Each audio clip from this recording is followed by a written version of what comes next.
자, 죄에 대해서, 의에 대해서, 심판에 대해서 모두 다 누가 해결한다? 예수님이 해결하셨다. 예수님이 다 모두 다 해결하셔서 우리 보고 내가 너와 엮였기 때문에 내가 해결했으니까 너는 이걸 믿고 오라는 거예요. 그죠? 믿고 오라는 거야. 그래서 성경을 우리가 한번 가만히 생각해 보니까 세 가지로 돼 있잖아요. 지금 여기 보니까 죄에 대해서, 의에 대해서, 심판에 대해서 이게 세 가지 돼 있죠.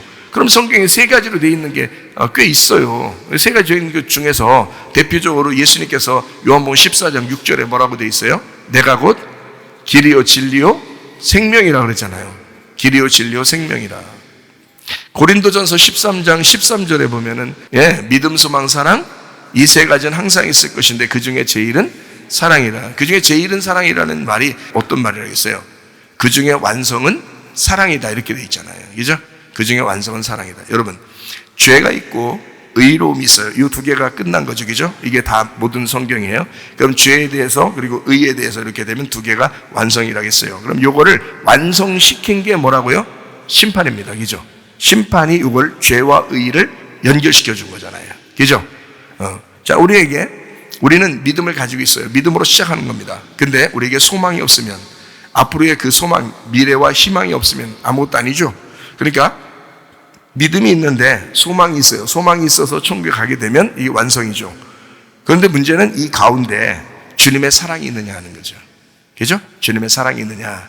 그게 예수 그리스도께서 이 땅에 오셔서 심판받으시고 죽으신 예수 그리스도 때문에 사랑을 알게 됐죠. 그러니까 보세요. 그게 완성이라는 거죠. 믿음, 소망, 사랑이 있는데 그 중에 제일 그 사랑이 요걸 완성한 거야 라는 말이에요. 이해가 돼요? 무슨 말인가? 그러니까 믿음과 소망은 사랑으로 완성한 거야 라는 말이에요. 이해가 되시죠? 네. 자, 그러면 길과 진리와 생명이라고 했어요. 그러면 길이 있으시고 진리가 있으시다. 근데 그게 생명이라는 거예요. 생명. 생명은 뭐의 반대말이죠? 생명은 뭐의 반대말이에요? 사망의 반대말이에요. 그럼 사망은 뭐 때문에 오는 거? 뭐 때문에 사망이 오는 거죠? 죄 때문에. 근데 그 죄가 심판받는 걸 사망이라고 그러죠. 그죠? 그러니까 죄의 죽음, 죄의 심판은 정죄 받는 거를 심판을 사망이라고 그래요. 그러면 죄에 대해서 사망하게 되면, 심판을 받게 되면 의로워진다라는 것이 되죠. 그죠? 그러면 그 사망의 반대말로 뭐가 온다고? 생명이 온다고요.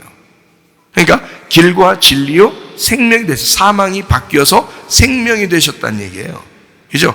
길과 진리요 생명이 되셨다. 예수님은 이렇게 세 가지로 이렇게 나눠져 있죠. 우리 인생길이 얼마나 된다 했어요? 3일 길을 가게 되면 부활하게 되고요. 4번을 가게 된다 이렇게 되죠. 그래서 4번을 가는데 길밭도 4개라고 그랬죠. 하나는 길가밭, 하나는 돌짝밭, 하나는 가시밭, 하나는 좋은 밭이에요. 그러면은 우리 인생에서 자, 길가밭, 돌짝밭은 진짜 지나가는 사람도 있어요. 지나가는 사람 이거. 근데요, 끝까지 물고 늘어지는 게 뭐냐면 가시밭이에요. 가시밭. 진짜 교회 다니면서도 계속 있는 게 가시밭이에요. 여러분. 근데 이 가시밭을 우리가 해결할 수 있다 없다? 없다. 그냥 막연히 예수님이 해결해 주세요. 막연히가 아니고 진짜 예수님이 해결해 주셔야 이게 가능하다고요. 가시밭은 뭐하고 비슷하다고 그랬어요? 애굽, 광야, 여리고, 가나안 중에서 어디에 비슷하다고 했어요? 여리고성하고 비슷하다고 했죠. 여리고성을 여러 번 싸울 때 누가 가서 싸워서 이겼죠? 여호수아가. 그럼 여호수아가 직접 가서 싸워서 이겼어요? 하나님이 이기셨어요? 하나님이 싸워서 이기셨잖아요. 여리고성은 전적으로 하나님께서 싸워서 이기신 도시입니다. 거기가. 그러면 가시밭도 마찬가지겠죠. 가시밭도 전적으로 하나님이 싸워주셔야 이기는 거예요. 여러분이 이길 수 있는 게 아니라고요. 이게 자, 마태복음 13장 아까 22절에 나와 있는 말씀이죠. 가시떨기에 뿌려졌다는 것은 말씀을 드러나 세상의 염려와 재물의 유혹에 말씀이 막혀 결실하지 못하는. 이거 사람이 어떻게 해결해요? 이거를 사람이. 그죠? 사람이 해결할 수 있는 게 아니라고. 이걸 주님께서 해결해 주셔야 된다고. 이거 예수님이 싸워 주셔야 된다고요. 이거를. 그러니까 예수님이 싸워 주시는 이 가시밭길, 이게 해결돼야 가나안 본토에 들어가는 거예요. 이게. 그러니까 여기 여리고성이 무너져야 된다는 거죠. 우리 속에 있는 여리고성이 무너져야 돼. 예. 그만큼 힘든 거거든요. 근데 이게 내가 싸워서 이기려면 힘들지만 예수님하고 나하고 엮여가지고 예수님이 싸워서 이긴 거를 믿고 가면 쉽다는 거죠. 그죠? 그러니까 엮여 있다는 걸 늘 생각하라는 거야. 하나님하고 나하고 엮여 있구나. 근데 내가 엮은 게 아니에요. 하나님이 나하고 엮으신 거예요. 누가 먼저 프로포즈하고 누가 먼저 사랑했냐면 하나님이 나한테 그런 거죠. 나는 가만히 있는데 하나님이 나에게 프로포즈 하신 거잖아요. 하나님이 나를 사랑한다 그래요. 고백을 하나님이 먼저 하신 거예요. 그러니까 하나님 쪽에서 먼저 사랑한다고 했으니까 사실 우리는 약간 지금까지는 버텼어도 돼요. 지금까지예요. 오늘부터는 안 돼. 오늘부터는 이제 날 들었으니까 버티지 말고 이제는 그 주님의 사랑을 받아들여야 되겠죠. 어제까지 좀 버텼다 하더라도요. 주님이 그렇게 사랑의 구애를 했으면 여러분도 이제는 반응을 일으켜야 되죠. 어제까지는 이제 뭐 좀 버텼지만 오늘부터는 그렇게 버티지 마시고 그 하나님의 그 프로포즈에 반응하시라고요. 그 사랑에 반응하셔. 주님, 저도 주님을 사랑합니다. 이렇게 고백할 수 있는 그런 사람들이 되셔야죠. 그러니까 그냥 막 버틴다고 다 능사는 아니에요. 주님이 그렇게 사랑에 구했으면 그만큼 반응하셔야 되거든요. 자, 내가 하는 게 아니라 주님께서 먼저 사랑을 고백했고 주님이 나를 먼저 사랑해 주셨으니까 주님이 해결해 주신다고요. 주님이 그거를 믿으셔야 된다는 거야. 그거를 인정해야 된다는 거야. 인식을 해야 된다는 거예요. 그 가시밭을. 여러분 이제 요거를 한번 잘 생각 한번 해봅시다. 가시밭에 대해서. 자, 우리는 애굽에 태어났어요. 광야라고 하는 도시에 와서 시험을 받고 그리고 그 시험을 예수님께서 해결해 주셨어요. 광야 시험을 주님이 이기셨죠. 광야에서 넘어진 인간들을 광야에서 주님이 이제 시험에 이기셔서 승리하셨어요. 그리고 여리고라고 하는 이 가시관, 이 가시밭에 우리를 인도하셨습니다. 그 가시로 인도해서 거기서 이제 주님이 해결하시고 그리고 우리를 가나안 본토라고 하는 좋은 땅으로 우리 인도하십니다. 고린도 후서 12장 7절 8절 한번 보겠습니다. 여러 계시를 받은 것이 지극히 크므로 너무 자만하지 않게 하시려고 내 육체의 가시 곧 사탄의 사자를 주셨으니 이는 나를 쳐서 너무 자만하지 않게 하려 하심이라. 이것이 내게서 떠나가게 하기 위하여 내가 3번 주께 간구하였더니 라고 되어 있습니다. 바울도 피해갈 수 없는 길이 하나 있었어요. 구원받고 하나님 앞에 이렇게 그 선택이 된 다음에도 바울 사도도 피해갈 수 없는 길 하나가 있었는데 그게 바로 가시밭입니다. 가시밭. 이 가시의 길은 누구에게나 찾아오는 겁니다. 그러니까 기독교인이라면 기독교인인데 왜 이럴까라고 하지만 사실 기독교인이기 때문에 오히려 남아있는 것이 가시밭이에요. 우리를 구원하셨지만 우리가 그리스도의 생활을 할 때 이 가시밭이 없었으면 우리는 믿음이 너무 자고하게 되고 교만하게 된다는 겁니다. 그래서 하나님께서도 이 바울 사도를 선택해 놓고 그가 교만하지 않도록 하기 위해서 내 은혜가 네게 족하도다. 이걸 왜 인정하라고 그러냐면 이 바울 사도에게조차도 이런 가시밭이 있었는데 그 가시밭을 바울 사도가 짊어지고 간다라고 하는 건요, 누구에 대해서 설명해 주려고 한 거냐면 예수님에 대해서 설명해 주려고 한 거예요. 예수님에 대해서. 자, 여러분, 예수님께서 우리를 제자 되려면, 예수님의 제자가 되려면 우리를 어떻게 오라고 그러는 거예요? 자기를 부인하고 십자가를 지고 따라와라 그러죠. 그래야 주님의 제자가 된다 그러잖아요. 예수님이 요한복음 19장에 보면 가시면류관을 써요, 안 써요? 가시면류관을 쓰고 죽으십니다. 예수님은 가시면류관을 쓰고 죽으시는 거를 나 가시면류관 싫어요. 가시면류관 이것만큼은 벗겨줘. 이렇게 했어요, 안 했어요? 그렇게 안 했어요. 근데 우리가 특징이 뭐냐면 바울 사도조차도 자기는 가시면류관 쓰고 싶지 않다는 거예요. 이거 한번 우리가 생각해 봐야 돼요. 예수님은 이 가시면류관을 피해가지 않았습니다. 누구 때문에요? 우리가 견뎌야 할 가시밭이 있으니까. 우리가 견뎌야 할 그 가시를 주님은 피해가지 않았어요. 그냥 그 가시면류관을 쓰시고 가셨다고요. 그게 자기가 쓴 게 아니에요. 남이 씌워준 거라고요. 남이 씌워준 거예요. 여러분, 가시면류관이라는 게 주변의 환경이나 여러분 생활하다 보면 주변에서 여러분에게 막 씌우는 거거든요. 그죠? 자기가 쓰는 게 아니에요. 주변 때문에 다 이 모든 것들이 생겨나는 가시의 면류관, 가시밭길. 이거를 예수님은 피해가질 않았어요. 이거를 뒤집어 쓰시고 죽으셨다고요. 근데 바울은 예수님이 그렇게 하시고 난 다음의 사람인데도 이 바울은 하나님 앞에 기도합니다. 뭐라고 기도하냐면, 하나님, 나 가시 좀 없애주세요. 그렇게 얘기를 해요. 가시 좀 없애주세요. 그랬더니 주님께서 이제 이렇게 말씀하시죠.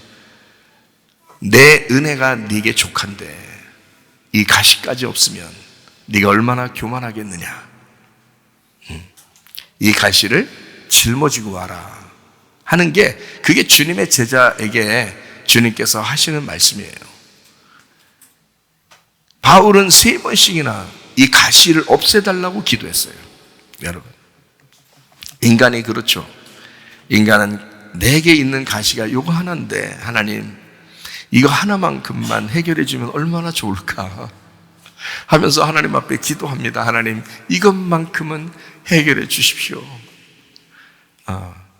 3번씩이나 바울이 기도했다는 것은 완전한 기도를 했다는 겁니다.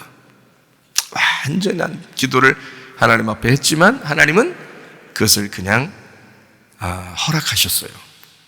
네가 그 가시를 짊어지고 와라, 이렇게. 그렇죠? 네. 왜냐하면 바울 같은 그런 위대한 사람도 그 가시를 짊어지고 갈 수밖에 없었다. 그러니까 우리 인생은 모두 다 가시가 있는 거예요. 가시밭이 있는 거예요. 인생의 여정에서 마지막 코스나 마찬가지예요. 요것만 지나면 좋은 밭인데, 요것만 지나면. 근데 사람들은 다 이 가시를 다 걷어달라는 거예요. 이 가시 좀 없애달라는 거예요. 요거 하나만 없어지면 진짜 평안할 것 같은 거예요. 요거 하나만 없어지면 진짜 예수님 믿는 거 진짜 행복할 것 같은 거예요. 평안할 것 같은 거예요. 근데 하나님은 그 가시밭을 통과해서 오라는 겁니다. 근데 통과하는데 모두 다 통과해야 되는데, 모두 다 통과해야 돼요. 그리스도인들은 다 이 가시밭을 통과하게 돼 있어요. 이게 인생의 여정이니까. 자, 통과하게 돼 있는데 문제는 누가 해결하신다고요? 예, 주님께서 해결해 주시겠다는 거예요.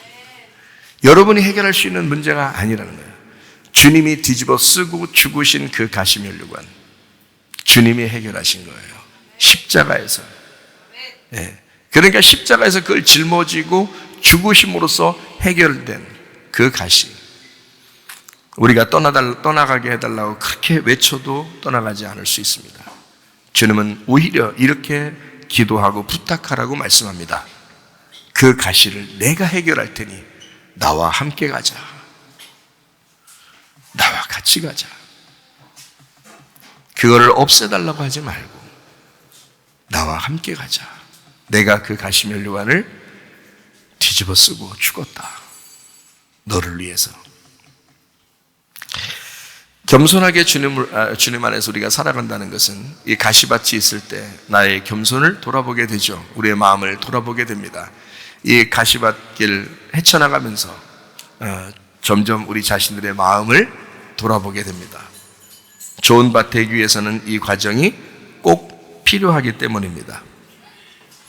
출애기 3장에서도 하나님께서 모세를 만날 때 어디서 만나요? 예, 막 불 이렇게 막 나잖아요. 뭐에 불이 붙었어요?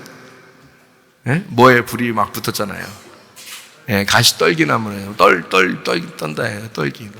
가시 떨기나무에서 불이 붙였어요. 그럼 불이 붙은 것은 참 좋은 거예요, 그죠? 불이 붙은 건 참 좋은 건데, 이게 뭐에 붙었다고요? 예, 가시 떨기. 좀 멋있는 나무에다 좀 붙으면 더 좋지 않겠어요? 좀 보기 좋고, 그죠? 근데 아주 형편없는, 보잘것없는 그 가시에 이게 불이 붙었단 말이에요. 언약궤를 만들 때도 그 법궤를 만들 때 어떤 나무로 만들죠? 가시나무로 만듭니다. 가시나무로. 그 가시나무로 법궤를 만들고 그 겉에다가 금으로 씌워요. 그러니까 겉으로는 이게 분명히 이게 가시나무인데 속은, 근데 겉으로는 금으로 쌓여있기 때문에 금 법궤가 되는 거예요. 예, 속에는 알고 보면 가시나무예요. 별거 아닌 거라고요. 근데 이게 그 겉에 금으로 쌓여있기 때문에 누가 봐도 귀한 거예요. 예, 금 빛나는 금 법궤가 되는 거죠. 자, 여러분 우리 자신들은 사실 가시떨기나무 같고 가시나무 같은 우리 인생들입니다. 우리 자체가 가시밭을 가는 거고 우리 자체가 가시밭이에요. 자, 길가밭, 돌짝밭, 가시밭 다 어디에 있는 건가요? 내 마음 안에 있는 겁니다. 내가 길가밭인 거예요. 내가 돌짝밭인 거고요. 내가 가시밭인 거예요. 기독교인이 됐다고 교회 다닌다고 해서 그 가시가 없어진 것이 아니라 계속해서 있는 나의 밭. 이것을 주님이 그럼에도 불구하고 알아. 너 그런 밭인 거 알아. 그런데 내가 금으로 씌울 거야. 그런 밭인 거 알아. 그러나 하나님의 성령의 불이 거기에 임하게 할 거야. 그러면 우리 하나님을 만나는 것입니다. 하나님이 그 사람하고 동행하는 것입니다. 연약하죠, 부족하죠, 힘들죠, 안 되죠. 가시밭이 없어지지 않을 것 같죠. 그렇지만 우리 하나님이 그 사람과 함께 하겠다는 겁니다. 결국 우리 그 주님과 함께 동행하는 것, 가시를 허락하신 그 하나님, 내 안에 가시를 그럼에도 불구하고 사랑하시는,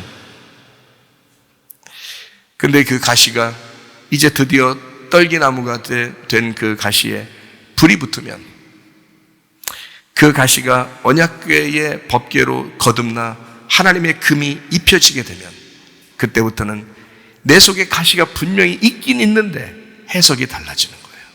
하나님의 말씀이 달리 보이는 거예요. 하나님의 말씀이 다르게 느껴지는 거예요. 그 말씀이 다르게 들리는 거예요. 그 하나님이 나를 얼마나 사랑하시는지를 이제 다르게 해석이 되는 거예요. 이제까지 우리의 인생이 똑같은 사람이지만 똑같이 살아가고 있는데 이상하게 해석이 달라져요. 느낌이 달라져요. 삶이 달라집니다. 예수님은 우리를 위해서 그 고통스러운 십자가를 지시고 그리고 분리가 되셨습니다. 그것은 분리된 예배를 요구하시는 하나님이시기 때문에 그렇습니다. 여러분과 제가 이 땅에 살고 있습니다. 그러나 우리는 분리된 예배를 드리는 사람들입니다. 예레미야 29장 11절 말씀, 여호와의 말씀이니라 너희를 향한 나의 생각을 내가 아나니 평안이요 재앙이 아니니라 너희에게 미래와 희망을 주는 것이니라. 예수 그리스도밖에 우리에게 희망이 없다. 미래와 희망이 없다. 예수 그리스도밖에는. 이 미래와 희망은 어떤 의미라고요? 하늘에서 이 땅에 나 같은 것을 위해서 엮이시러 오신 예수님이다. 그러므로 내 어떤 상황에도 불구하고 내가 길가밭인데 내가 돌짝밭인데 내가 가시밭인데 항상 그가 함께 있었다. 나와 엮이셔서 그분이 해결하고 있었다. 그래서 내가 좋은 밭 되고 싶다고 되는 게 아니라 주님이 그토록 그걸 더 원하셨다. 그 원하시는 그 주님을, 그 원함을 내가 알게 된 것이다. 그렇게 너희는 알기만 하면 된다. 믿기만 하면 된다. 인정하기만 하면 된다. 라고 말씀하는 거죠. 시편 146편 5절 하나 읽고 마치도록 하겠습니다. 야곱의 하나님을 자기의 도움으로 삼으며 여호와 자기 하나님에게 자기의 소망을 두는 자는 복이 있도다. 우리 하나님 아버지 사랑과 은혜를 감사를 드립니다. 주님은 우리의 소망이 되십니다. 주님밖에는 우리에게 미래와 희망이 없습니다. 예수 그리스도가 우리의 미래이며 예수 그리스도가 우리의 소망이십니다. 하나님 아버지, 오직 그 주님과 동행하다가 주님 만나게 도와 주시옵소서. 예수 그리스도 존귀하신 이름 받들어 기도 올리옵나이다. 아멘.